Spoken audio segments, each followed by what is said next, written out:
Eagle fans are apparently scared of the New York Giants on Saturday night. Eli Manning has a funny comment about returning to Philadelphia, and the Dallas Cowboys roll the Buccaneers. Will it actually matter next week? I'm Thomas Mott. This is the Thomas Mott Show.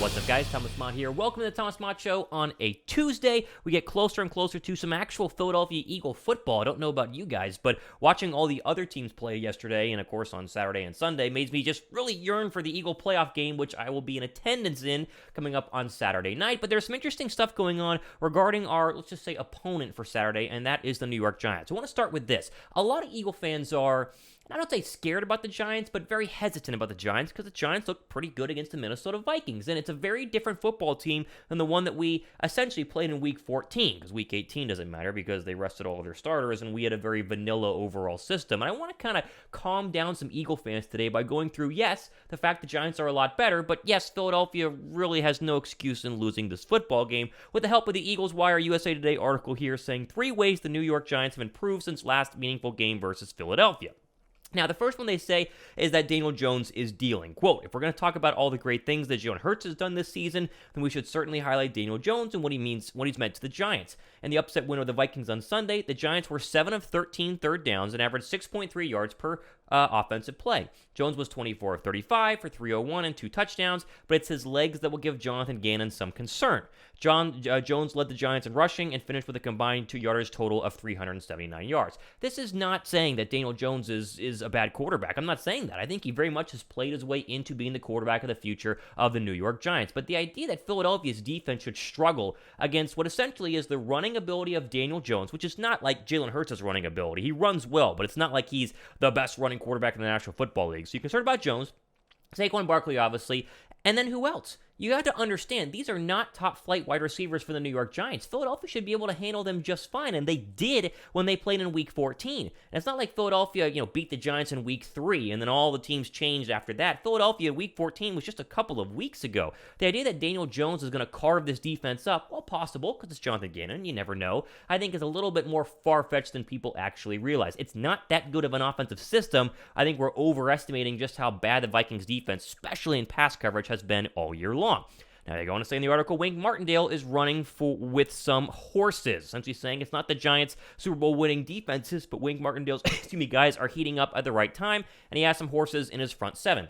Biggest improvements of the matchup can be found with the Giants' front 4. Leonard Williams has returned from injury, and the Giants are matching the Eagles' dominance and pressure with their defensive line. Sunday's win over the Vikings, the Giants pressured quarterback Kirk Cousins 21 times, led by Dexter Lawrence, Leonard Williams, and Kayvon Thibodeau. Jalen Hurts is not Kirk Cousins, but Martindale's horses can still pose a problem. I'm not going to disagree with this. I am going to say it is a good defensive front, but every defensive front from here on out is going to be good. The Giants have a good defensive front. The Cowboys have a good defensive front. The 49ers have a good defensive front. You got to play good defensive fronts. Philadelphia has a good offensive line as well, and as we've seen, Lane Johnson is going to play. All that Philadelphia has to do is beat the blitz on Saturday. They can do that, especially with their elite receiving options on the outside, which will include Dallas Cowboys, who was not available for the Week 14 win, even when Philadelphia balled out. Okay, final one here. Giants secondary. With Adoree Jackson returning to the lineup, the Giants have Vikings All-Pro receiver Justin Jefferson to 7 catches for 47 yards and no touchdowns after catching 6 passes for 43 yards in the first 2 quarters. Some of that excitement from Sunday stems from Jackson and safety Xavier McKinney returning to the lineup after missing time with injuries. Jackson and McKinney rejoined a unit that also includes Darnay Holmes, Fabian Monroe, and Julian Love. Give the Giants 4 solid and versatile contributors in the secondary. Now, I'll push back a little bit on Fabian Monroe. I don't think he's as good as USA Today here is giving him credit. I'm not saying that the Giants secondary is bad. Again, there's a reason they're in the divisional round. But we've seen Justin Jefferson a lot this year get shut down by slightly better secondaries. Philadelphia did it in Week 2. I think recently to the Packers doing it a couple of weeks ago, and then the Giants were able to do it. Now, Jefferson is fantastic. I'm not saying that he's bad. Like, they really just have one good receiving option in Jefferson, and then, of course, Hockenson, who did play very well on Sunday afternoon. And I think Philadelphia, with all of their options, especially Devontae Smith, if they focus in on A.J. Brown and they focus in on Dallas Goedert, you still have Devontae Smith who can really abuse you from a receiving perspective. I think Philadelphia has the edge there as well. And I think it's just important just to really reassure Eagle fans, yes, we can lose this game. Sure. I mean, 100% Philadelphia can lose this game. But the idea that Philadelphia should be scared of the Giants or should be underdogs against the Giants or, panic mode against the Giants, I think they're going to roll. I think they're going to play very, very well. Thumbs up if you guys agree on that one.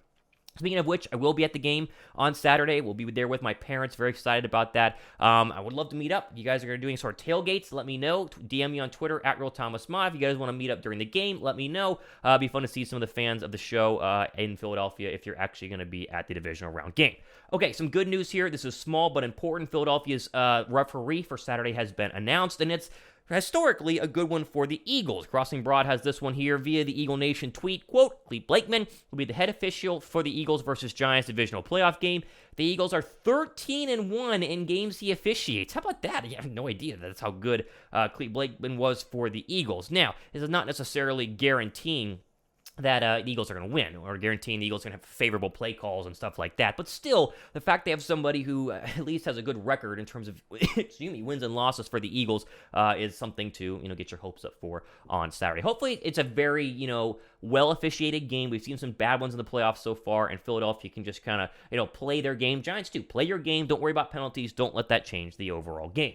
Okay, quickly here. Still really good promo going on with our friends at FanDuel. If you've not done any sports betting this year or you want to try out FanDuel, they have a no-sweat first bet up to $1,000 back in free bets. If you lose your bet going on right now, promo down below in the description box. Here are your odds going into the divisional round games. Quick look at these really as we move on.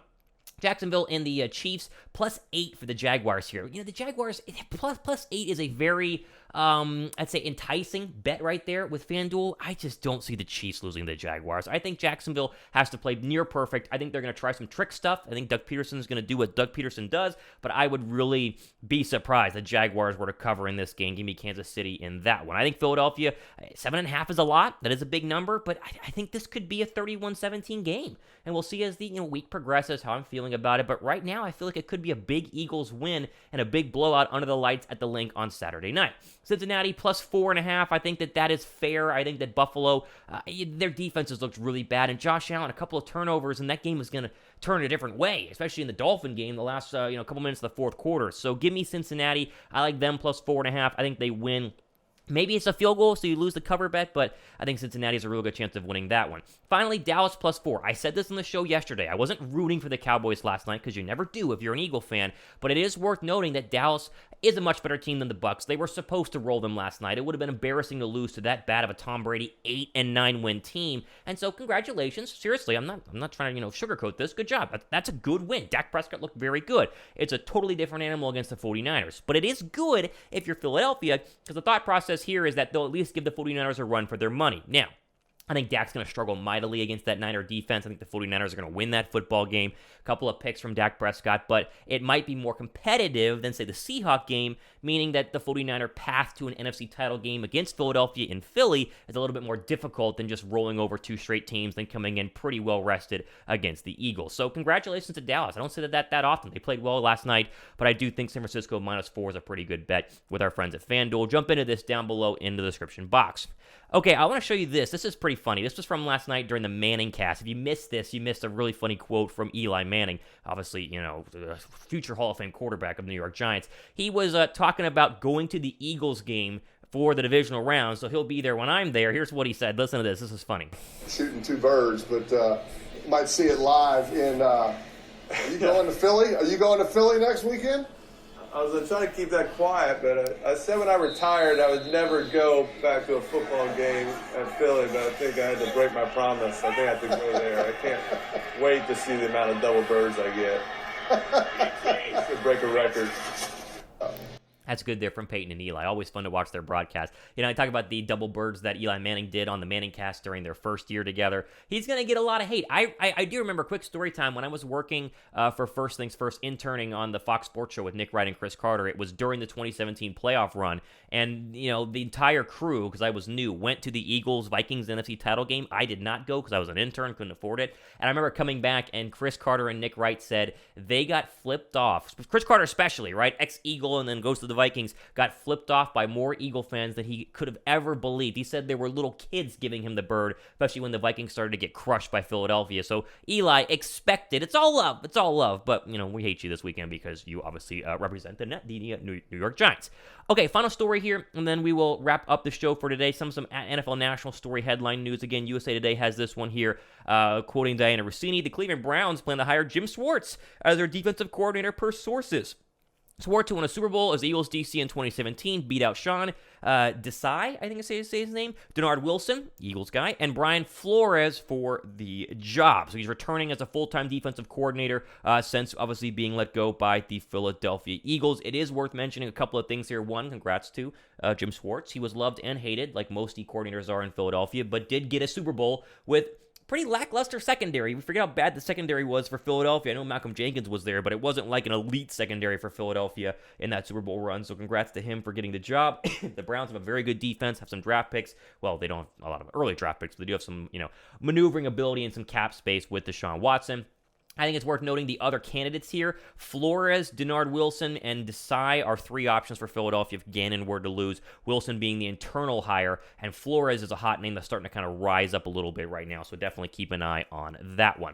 All right, there we go. All the time we have for today on this edition of the Thomas Mott Show. Again, wanted to get you guys a look at the playoff bracket via FanDuel and, of course, everything going on with Philadelphia. Still early. We're going to talk a lot more this week about what is going on. Looking like a Thursday live show with Philly 500 and maybe Joey Shake, so subscribe for that. We're going to give you guys plenty of stuff heading up to Philadelphia, and I'll be live during the game on a live stream from the stands of the Link during the game, so be sure to stay tuned for that as well. I'm Thomas Mott. This has been the Thomas Mott Show.